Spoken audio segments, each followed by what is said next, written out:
AITA for exposing dad's golden child isn't his after he demanded my 5-bed house. I am a 31-year-old man, and I work as a real estate developer. When I was 17, my parents kicked me out for stealing. I must admit that as a teenager, I was not the easiest person to deal with. I will not deny that. Anyway, at 17, they kicked me out, and at the time, I think I knew I deserved it, or I simply wanted to leave.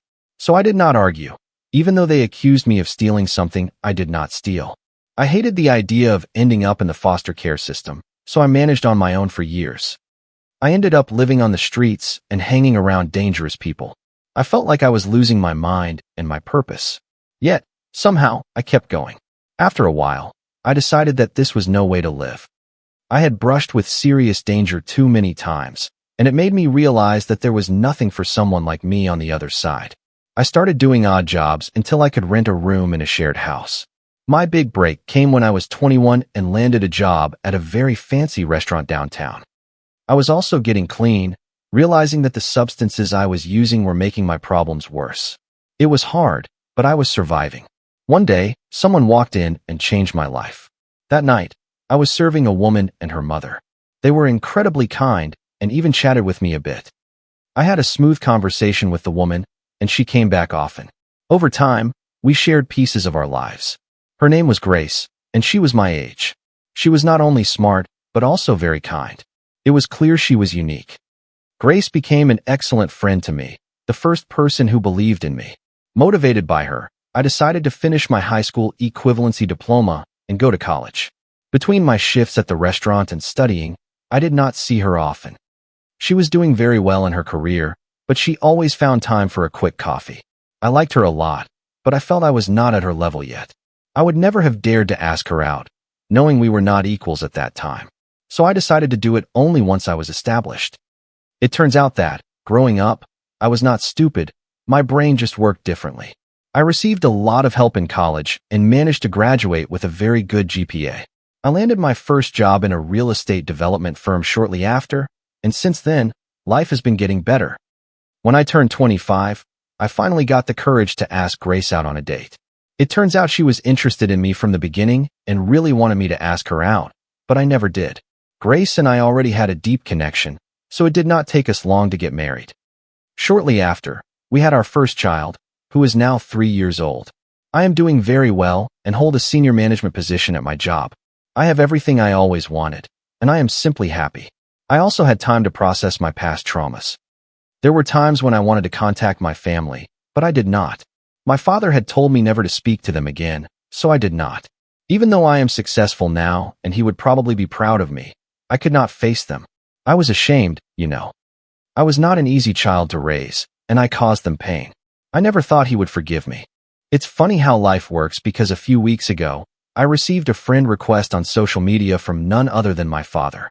When I saw his face, I froze, thinking I was dreaming. After accepting his request, he sent me a message.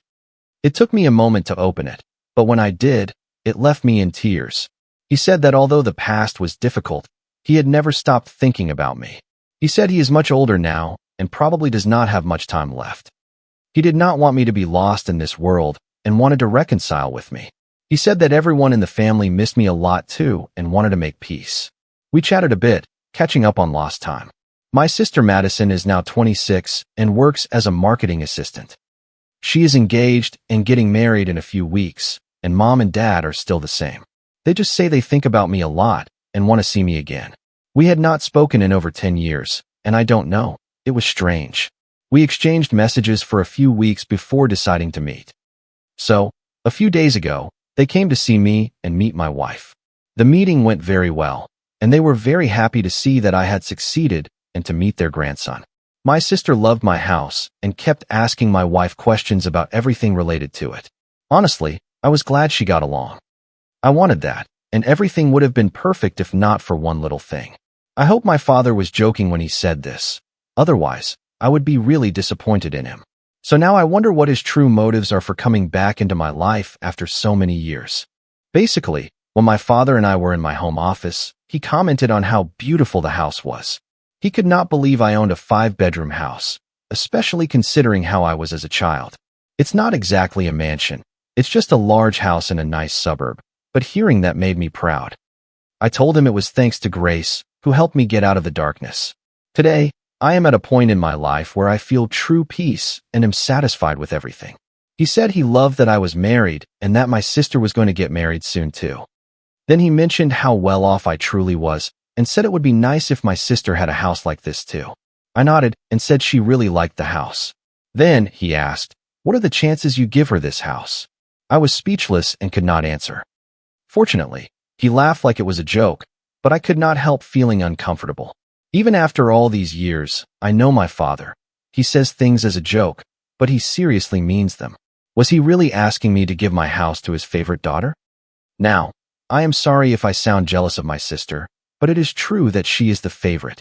The memories of how things used to be are coming back, and I cannot go back to that kind of relationship with my parents where I give up everything for her. I hope my father was joking because his comment left me confused and somewhat upset. For now, I will let it slide, but if he brings it up again or shows signs of his old behavior, I will not tolerate it. I am 31 now, not 17, and I can stand up for myself. Update 1. I think there are still many things my family and I need to face and heal from. I followed a suggestion, and we started family therapy together. So far, we have had 2 sessions, and although they have not been easy, they have been beneficial. I have also been keeping a very close eye on my family, as I have no idea what their true intentions are. The last thing I want is to be taken advantage of. I noticed something. For example, my sister has been very friendly with my wife and is always at my house. I don't mind. There is a certain comfort in knowing she wants to keep Grace company. I work long hours and worry about leaving her home alone, especially since she is pregnant again. The only thing I don't like is how Madison always takes Grace shopping and convinces her to buy her new things. Grace doesn't take offense, but I have already warned her. Madison sometimes takes advantage of people's generosity, and Grace has started to notice. Over time, she has begun to limit her outings with her. On the other hand, my father sends me a lot of texts and calls me often. He is very interested in my life and my career. When I was younger, he did not care what I did in school. He only worried about it when I was in trouble. I want to believe his interest is genuine, but I am not sure. He asks a lot of awkward questions about money, but I always avoid them. I have only given him money for specific things, and I don't intend to do so until I am sure our relationship is not just based on money. Things are awkward with my mother, and there is a reason for that. She is the one who does not seem happy that I am back in the family. She always acts strange and suspicious around me, as if I am going to explode at any moment. The only time she speaks to me is about my sister's wedding, which she is organizing. In a few days, we will have a rehearsal dinner. My father asked to have it at my house. I wanted to say no, but my wife said it would be rude. So, in a few days, I am going to meet Madison's in-laws at my house. I don't know. I have a bad feeling about this day.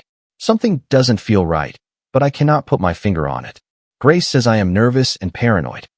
I really hope that is the case because I don't want things to go wrong. For now, it seems everything is slowly falling into place. I am opening up. I have the relationship I always wanted with my father, while my sister is always there for my wife. I want this to happen for me so badly.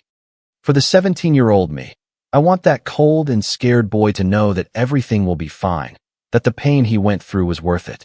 I really need to manage my tendency to overthink, but it's a work in progress. It's not always easy to stop my mind from imagining the worst-case scenarios. Update 2. The rehearsal dinner took place last night, and it did not go as planned. It all started very well, with everyone introducing themselves and chatting. My sister's fiancé seemed like a good, albeit very quiet guy. My parents also behaved well and did not cause any drama. Everything was going so perfectly that I was waiting for the moment it would all fall apart. Maybe my gut feeling led to what happened next, or maybe it was meant to be, but suddenly, everything unraveled. It had been days since my father last mentioned the idea of giving my house to my sister.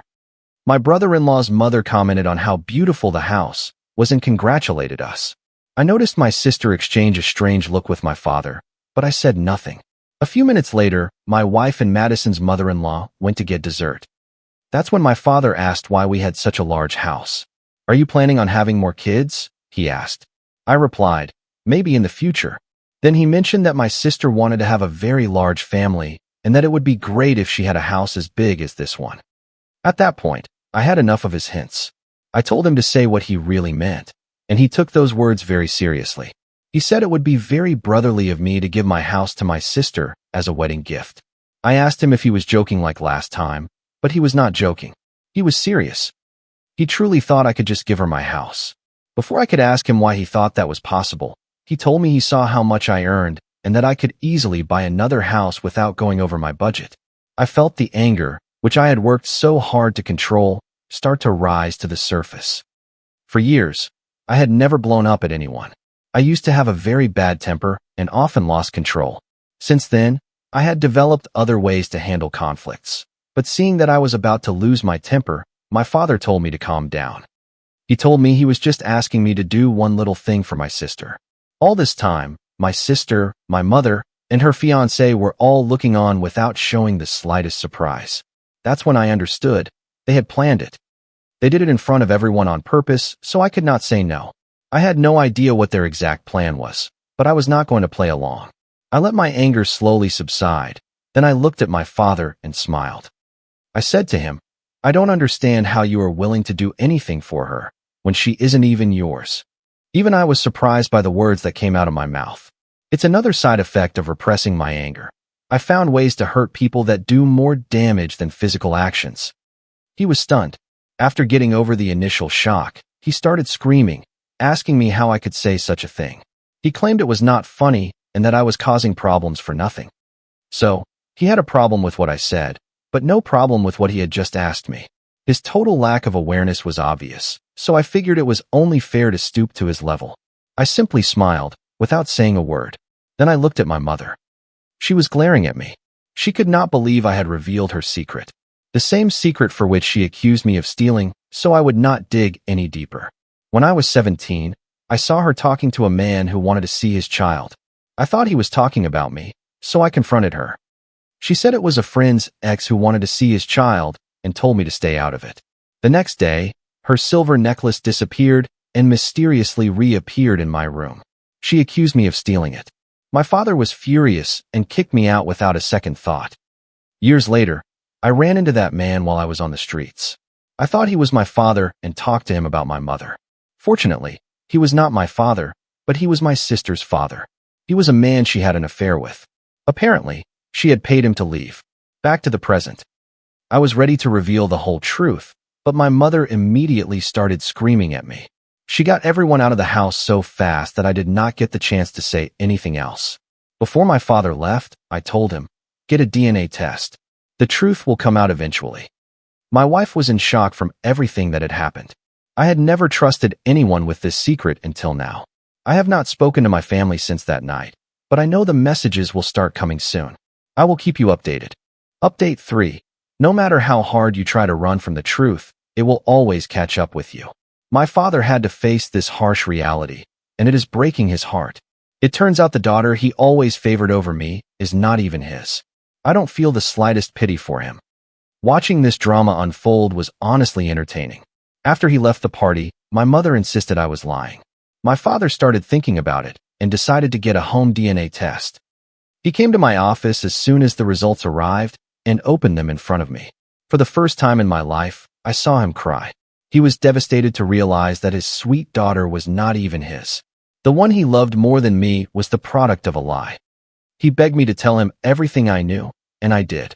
I told him how my mother had framed me because I was about to discover the truth, and how running into Madison's biological father was a coincidence, but I could never forget that face.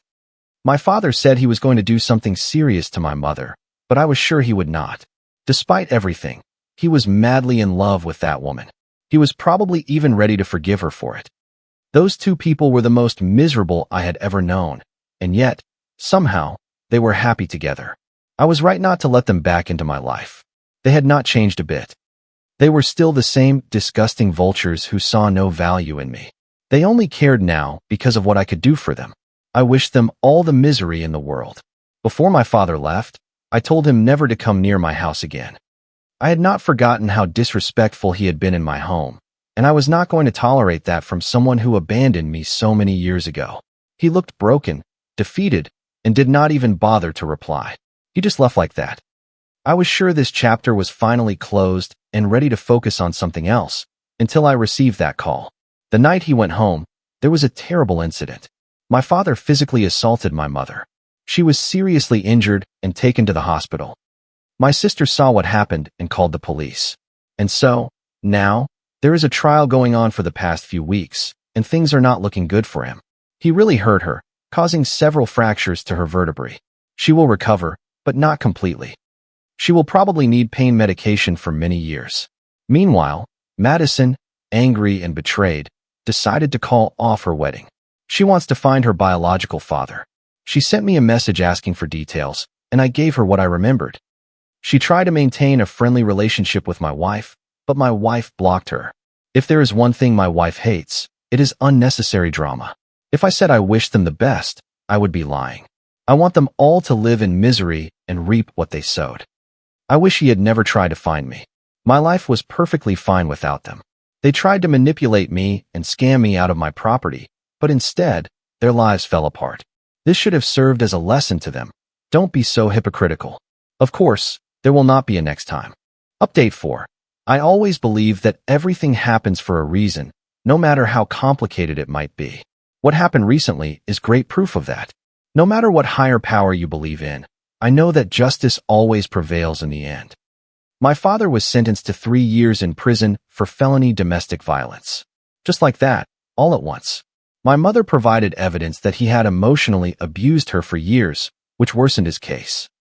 Additionally, the recent spike in such crimes in our area further complicated his situation in court. Since he has been gone, things have been terrible for my mother and sister. Madison started obsessively searching for her biological father. She eventually found out he passed away a few years ago. This plunged her into a deep depression, and she decided she no longer wanted to get married. I don't know what she is up to these days, as we have blocked her number. My mother tried to message me a few days ago, blaming me for everything that happened. She said Madison wanted nothing more to do with her and had completely cut her out of her life. Without her husband, my mother is now having financial problems. I don't even understand how that is possible. Did he not have savings or a retirement account? I went through hell for over 5 years because of those lies. She preferred to see me on the streets rather than risk me revealing the truth. If I had the chance, I would have revealed those lies sooner. I feel no loyalty towards her because she treated me like garbage when I was a child. If you are a parent dealing with a struggling child, try to understand them instead of crucifying them. I am not saying you should tolerate bad behavior. There must be discipline, but at least treat them like human beings. Cruelty only breeds hatred. Right now, I hate my mother, and if she needed me, I would not come. I forgave her, but I will never forget what she did. On a happier note, my life continues to move forward. My wife gave birth to a beautiful baby girl a few days ago, and that is what I wanted to share. I guess I got carried away ranting about my useless family. Well, enough about that. I am now going to focus on my beautiful family. Grace made me the happiest man in the world by giving me a daughter. I will make sure my children have a much better childhood than mine. I will never abandon them, no matter what they become, and I will never favor one over the other. I am breaking these generational curses, and it is thanks to the woman I married. I know I have not talked much about Grace, but she inspires me every day. She gave me the motivation I needed to leave the past behind and become the man she deserves. I will spend my life making sure she is happy, and I don't care what anyone else thinks. She is my happiness. Grace will be a wonderful mother, no matter how many children we have. We still have 2 spare bedrooms, so who knows what the future holds. I have to go now. The baby is crying. Take care. Update 5. I will start with a brief introduction, as it has been a long time since the last update, and I want to tell you about my family before addressing the current issue. I have had no contact with my sister or my mother this whole time, except for what I will mention at the end. You already know I was never my mother's favorite because she accused me of stealing to cover up her lies. But now that I have revealed the truth, I think she hates me even more, if that is possible. All I know is that she moved to another state, and that is all I have heard about her. I know she still has to face the consequences of what happened with my father, but I have not been able to confirm it myself, and I don't think I ever will. I will get back to that later. As for my sister, it is the same, no contact, and I was not invited to her wedding.